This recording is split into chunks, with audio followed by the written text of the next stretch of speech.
This is Akashwani. In the weekly program Current Affairs, now we bring you a discussion on significance of the Shanghai Cooperation Organization Foreign Ministers Meeting. The participants are Ashok, Sajjanhar, former diplomat and professor, Harsh V. Pant, strategic analyst, and Omvesh Upadhyay, Akashwani correspondent. India contributes special importance to SCO in promoting multilateral political, security, economic and people-to-people interactions in the region. The ongoing engagement with SCO has helped India promote its relation with the countries in the region with which India has shared civilizational linkages and is considered India's extended neighborhood. Foreign ministers of 8 member states of the Shanghai Cooperation Organization (SCO) met in Goa on Thursday and Friday on May 4th and 5th. External Affairs Minister Dr. S. Jaishankar had a bilateral meeting with his various SCO counterparts. This crucial meet built the stage for the SCO Leaders Summit to be held in July in New Delhi.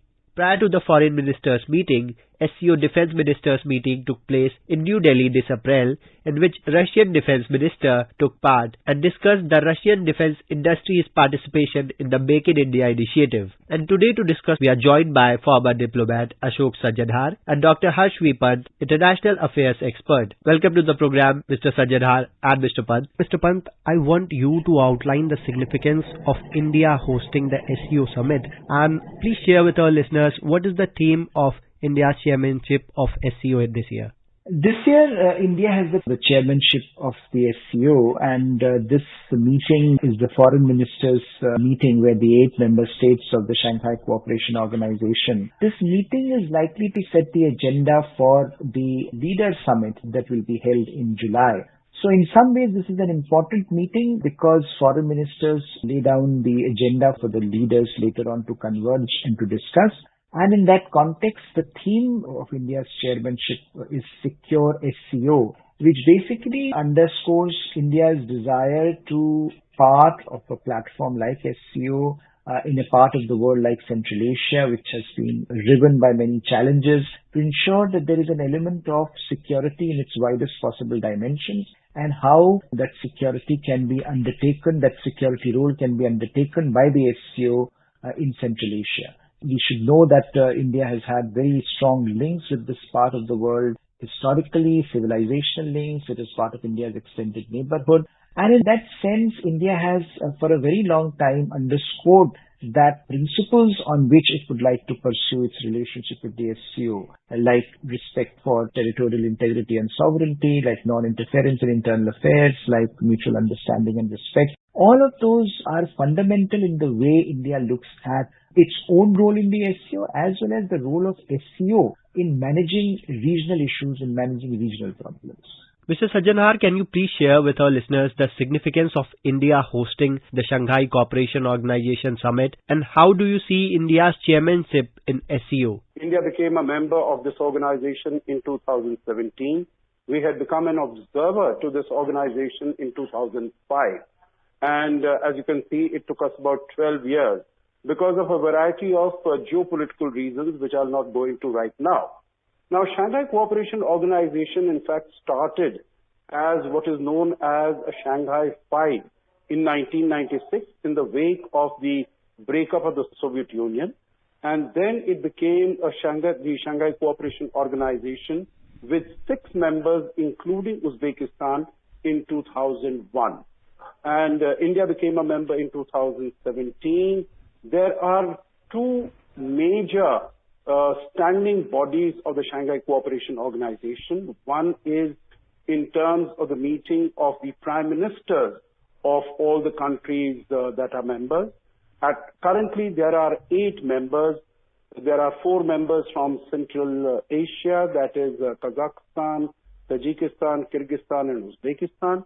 There are 2 more, that is Russia and China. These are the original 6 members, and then India and Pakistan became members in 2017. That makes it 8. And this year, when India hosts the summit of the SCO, Iran will also be joining. So this is very briefly the evolution, how the SCO has evolved over the last 20 years or so. As far as India is concerned, this region is the Central Asian region is what we term as our extended neighborhood. Now, because we do not have any geographically contiguous borders with any of the countries in Central Asia, our relations, although in the past they have been extremely vibrant and dynamic, but after the independence of these countries on the breakup of the Soviet Union in 1991, we have not been able to have these very active, dynamic relations. So, Shanghai Cooperation Organization is an entity, is an organization, is a platform on the basis of which we can advance our cooperation and we are also taking up a large number of connectivity projects. And finally, I would say this region, Central Asian region, is extremely rich in natural resources, in oil and gas, in which India is deficient, and India needs these fossil fuels. So if we can make some way of transporting these energy resources to India, that will also be extremely helpful for us. Mr. Sajjanhar, in 2018 SCO Summit, Prime Minister Modi has articulated the secure theme and namely briefed on the security, economy, connectivity, unity, respect of sovereignty and integrity and protection of environment. What these each aspects are and also highlight their significance. I think first that we are talking about security is in terms of protecting ourselves from terrorism, from terrorist attacks, from radicalization, because we have seen in many of these countries, Central Asian countries also, and of course we know in Pakistan how much of radicalization has taken place, and in terms of being an epicenter of terrorism, how Pakistan has emerged. India has been at the receiving end of the cross-border terrorist attacks from Pakistan. So as far as security is concerned, this is a particular issue. And then also in 2021, you would recall that we had the Taliban assuming power on the 15th of August in Kabul.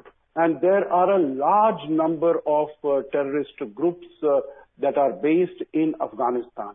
So to ensure that the SCO members, that the region is safe and secure from all these terrorist groups which are present in our neighborhood and in different members of the organization.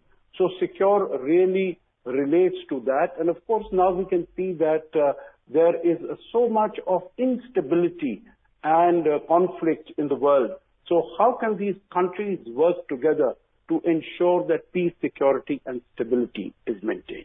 Mr. Pant, how do you think India can take forward the learnings and outcome of SCO Foreign Ministers Meet to the SCO Summit that is to be held in July this year? See, for India, it is often forgotten, when we talk these days about India being an Indo-Pacific player or India being an Indo-Pacific power, which is basically a maritime zone. It is often forgotten that India is also a continental power. So India's northern flank, India's northern territories are increasingly important for India because a lot of the challenges that India has traditionally faced remain in the northern frontier. And that means that for India, the focus has always been on issues like extremism, terrorism, and radicalization emanating from Central Asia and becoming part of South Asia and challenging the South Asian stability. Those challenges India has always felt can be managed if SCO member states work together, respecting the principles enunciated before and taking a cooperative spirit forward. So for India, of course, at the regional level, this is going to be an important part of the agenda which India would push forward. The other aspects, of course, are that India is likely to take forward will remain, how do you enhance economic relationship in the region? How do you ensure that there is enough connectivity in the region? And that because with connectivity comes trade, with connectivity comes relationships. So how do you make sure that economic interactions, people-to-people interactions, societal interactions and political interactions continue to get enhanced as a result of this?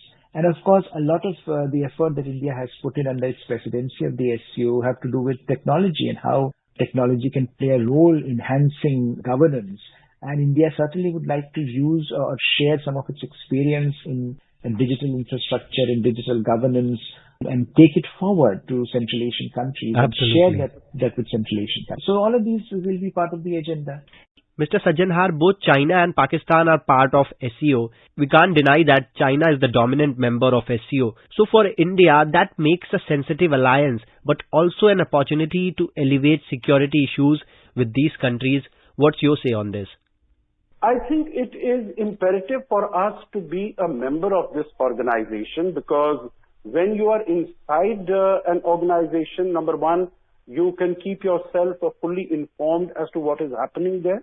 And then you can also take measures in terms of changing the, being a part of the discussion and changing the narrative there. Because if India is not there, then this focus on counter-terrorism, on anti-radicalization, that would not be there, because there would be no other country which would be speaking on these issues and on these subjects.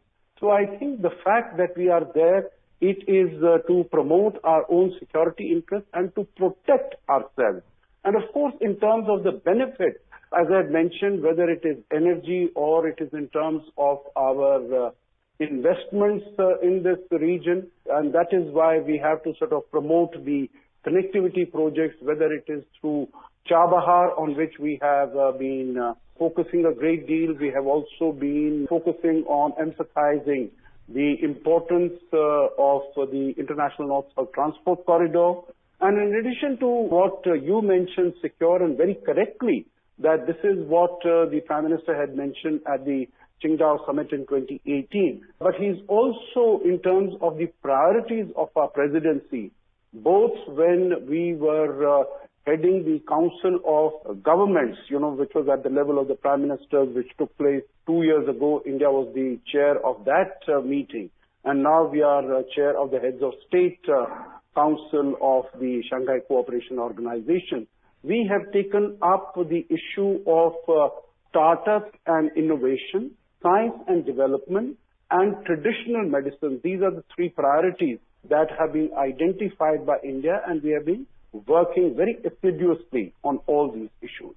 So, Mr. Pant, you mentioned about that India will focus more on modernization of grouping focused on advanced technology and digital infrastructure. How do you see that? I think what we are looking at is across the world these days is this growth in aspirations about good governance. Whichever part you look at, people want good governance, people want policymakers to perform and do better, and governance to be taken to the last mile, to the last person in the queue. And I think what India has shown in the last few years in particular is that the digital transformation that has happened in India, the digital infrastructure that has been created in India, has benefited some of the weakest, poorest members of Indian society, of Indian economy. And that, I think, is something that is quite remarkable about India's story, transformation story. And that is something that I think a lot of the countries also are looking at India as an exemplar, as something that can be followed. Now, if you think of how, despite COVID, India managed to do direct bank transfers, how we have increased financial inclusion, how we have expanded,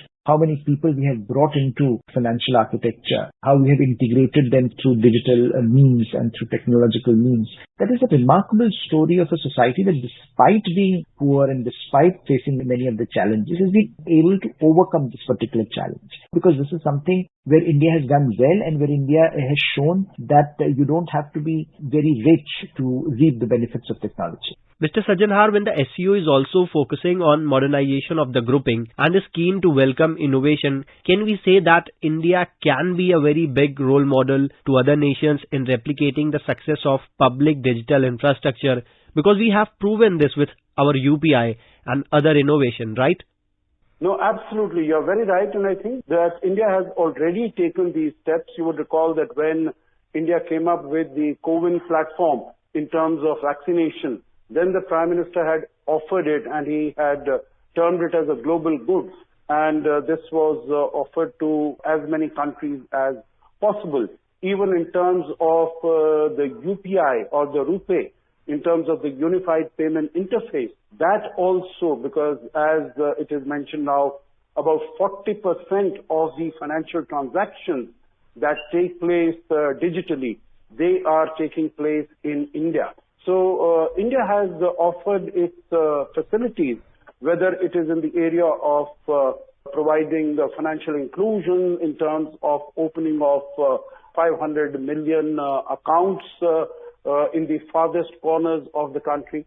And I think this is what has really impressed the world, as the managing director of the International Monetary Fund, Kristalina Georgieva, said that while outside everywhere else there is darkness, there is gloom, there is despair, India is a shining light in that. And also the fact that in the middle of all these crises, India has been able to take very many reform programs, like you just mentioned, in terms of digitization. So we have been able to deal with these, whether it is food shortages that have happened the world over.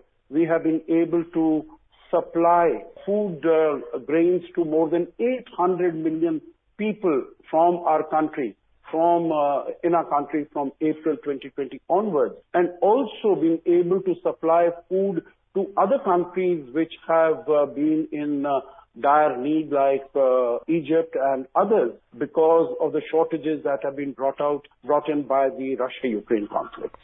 And last year, Prime Minister Narendra Modi invited the SCO community to adopt Mission Life. That means lifestyle for environment. So when one of the aspects of this year's SCO is environment protection, how crucial do you think the Mission Life can become if taken to a global level? The question is to you, Mr. Sajjanhar. No, you're absolutely right. I think this is the need of the hour today. And what we know that what we've been saying for a long time, that it is climate change has evolved as an existential threat for humanity. So we need to take action on it right now. And this is what India has been doing. India has been not only making statements, but India has been walking the talk. In fact, India is the only country in G20 which has met its Paris Accord commitments fully. We have continued to increase our targets in terms of becoming a net zero country by 2070, in terms of producing 500 gigawatts of renewable energy by 2030. So our track record on all these is very, very impressive. And the lifestyle for environment, which the Honorable Prime Minister, the call that he gave at COP26 in Glasgow 2 years ago, I think that is definitely, that is being taken forward both through our G20 presidency as well as the SCO presidency, and that can really show the way to the world as to how to deal. In one of the agenda, India is also in process to add English as an official language in SCO, as earlier it is only Russian and Mandarin as the official and working languages. What's your say on this?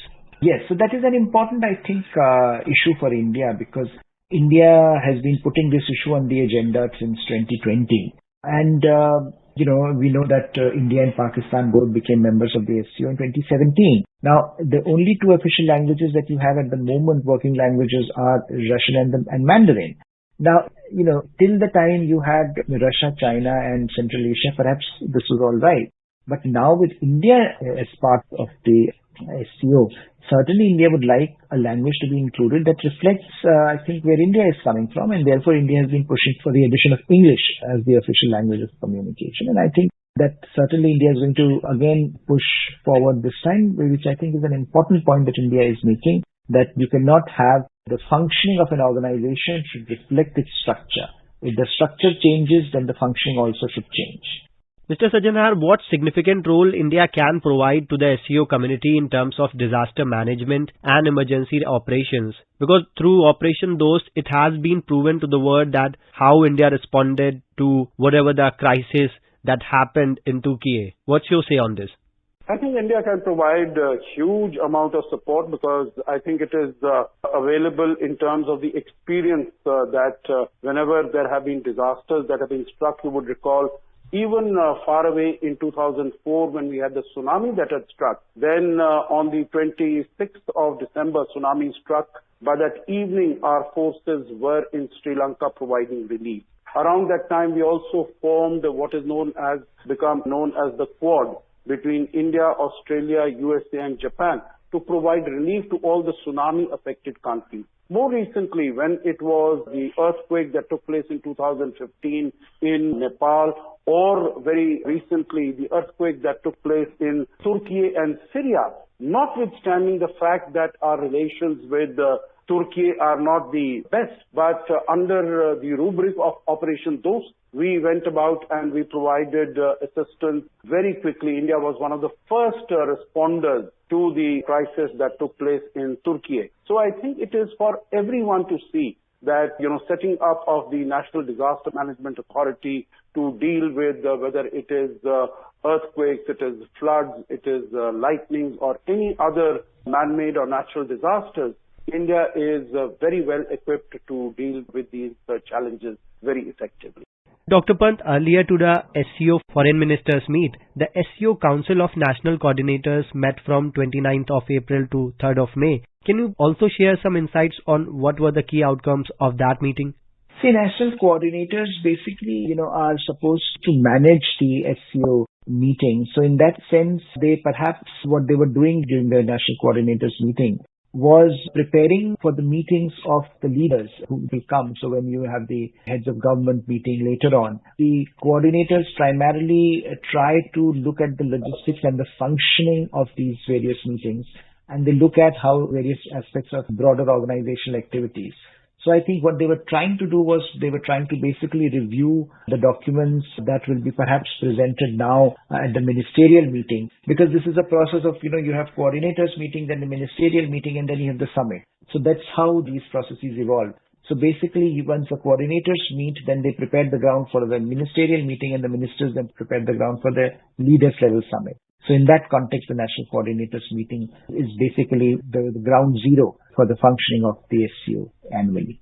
How much cooperation we can expect from fellow countries of SCO as China have its own strength in manufacturing sector? How do you see this scenario, Mr. Sajjanhar? Yeah, I think we need to identify there are areas in which China has strength, areas in which Russia has strengths, for instance, defense, etc. China has in manufacturing. India has its own areas of strength. So I don't think we could say that, they are advanced and we are sort of, to catch up. We have our own strength. As you yourself very correctly pointed out at the beginning, that digitization is an area in which India has excelled. No other country has been able to do that, to bring governance to the doorstep of the people through technology. And I think India has been able to achieve that very effectively. So this is a platform, I would say, which is for sharing our best practices in terms of what the experiences of the other countries are. And I think in these areas, particularly as far as digitization, climate change, in terms of debt relief, in terms of supply chains, maintaining the supply chains, in terms of vaccination, development of vaccines that India has done. I think India has so much to share, and our expertise in the area of software is so enormous. So India definitely has a lot to share, and being, as we were discussing earlier, having emerged as the voice of the global south, India is definitely extremely happy to share its expertise and its best practices with other member countries of the Shanghai Cooperation Organization. And Mr. Sajjanhar, under the broader umbrella of connectivity, can we expect a smoother and enhanced sharing of culture, tourism, or in the field of education? How the people-to-people connection help in building a better relationship between the two countries? Yeah, people-to-people contact is, of course, extremely essential if you want to have strong, sustainable, and long-term relations with any country. I think as far as SQ is concerned, we need to keep in mind that the centrality of Central Asia is very vital for the success of the SCO. And in that context, India and Central Asia have had civilizational links, have had historical links, cultural links, whether it is during the time of the Soviet Union, Indian dance, culture, music, film was very popular and continues to be very popular. And even in Russia and even in China. So this and Of course, the common heritage, the common shared Buddhist heritage is also very, very important. So these are all elements that we have been focusing on during our presidency. Kashi, Banaras has been chosen as the first SEO city, and a number of programs were organized in Varanasi also. So I think across the board, India has been very focused, although we have been busy in dealing with all these 200 odd events of the G20. But that notwithstanding, SEO meetings and SEO events have also been held with equal enthusiasm, whether it is participation of SEO countries in the Suraj Kund Mela or in the SEO Film Festival or others. India has been organizing and getting the countries of the member countries and the delegates and the participants together so that there can be better exchange of views and better friendly relations can develop and can evolve.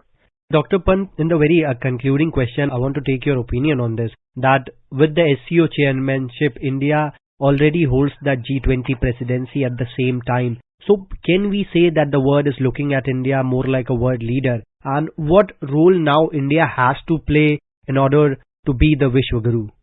I think both G20 and SEO presidencies are important insofar as they reflect India's desire to play a leading role on the international platform. And both of these very important platforms in some ways allow India to put its own side of the story on the global stage. And the world, of course, is looking at India with great degree of expectations today because India has shown the world that despite being a multicultural, multi-ethnic democracy, it has a stable polity. It continues to be the fastest growing major economy in the world. So in that sense, at a time when major powers in the world are either consumed with their own internal problems or like China are attacking the institutions that exist, India is trying to play a very constructive role in the evolution of the global order. And therefore, for many countries in the world, India is a voice of reason. India is a voice that makes sense. India is a voice that can bring countries together rather than increasing the polarization that exists at the moment in international relations. So I think the presidency of these two platforms, G20 and SEO, not only gives India an opportunity to shape global agenda, but also is being viewed by many members of the international community as a time when India's leadership perhaps should also lead the world towards greater consensus away from the polarization of the day. Mr. Sajjanhar, what's your say on this? The world has great hopes and expectations from India at this stage because we have found that over the last 3 years, particularly when whether it was the pandemic or it is the Russia-Ukraine conflict, India has acquitted itself very creditably. It has become the fifth largest economy in the world. It is the fastest growing major economy. And also, as the presidency of G20, India has taken upon its shoulders the mantle of projecting the voice of the Global South. India organized the Voice of the Global South Summit, in which about 125 countries participated. So I think this is something that none of the other G20 presidencies have done. And so I think there is a much greater hope, much greater expectation, because even in Bali last year in November, it was India's formulation which allowed the G20 members to come on the same platform to have a consensus Bali resolution. But at this time, the war between Russia and Ukraine is getting even more fierce. The world is becoming even more polarized. So the world is really looking at India to find a way out of this and to get a solution to some of the major problems that the world is confronting. You shared very valuable insight with us, Mr. Sajjanhar and Mr. Pant. Thank you so much for joining us today on Akashwani. Thank you. Thank you very much. It's always a pleasure. You are listening to a discussion on significance of the Shanghai Cooperation Organization Foreign Ministers Meeting. The participants were Ashok Sajjanhar, former diplomat and professor, Harsh V. Pant, strategic analyst, and Omvesh Upadhyay, Akashwani correspondent. This program was produced and presented by the News Services Division of Akashwani. You can listen to it on our mobile app, News on AIR. This program is also available on our YouTube channel News on AIR Official. You may share your feedback about this program through email at airnsdtalks@gmail.com or WhatsApp on 928909404.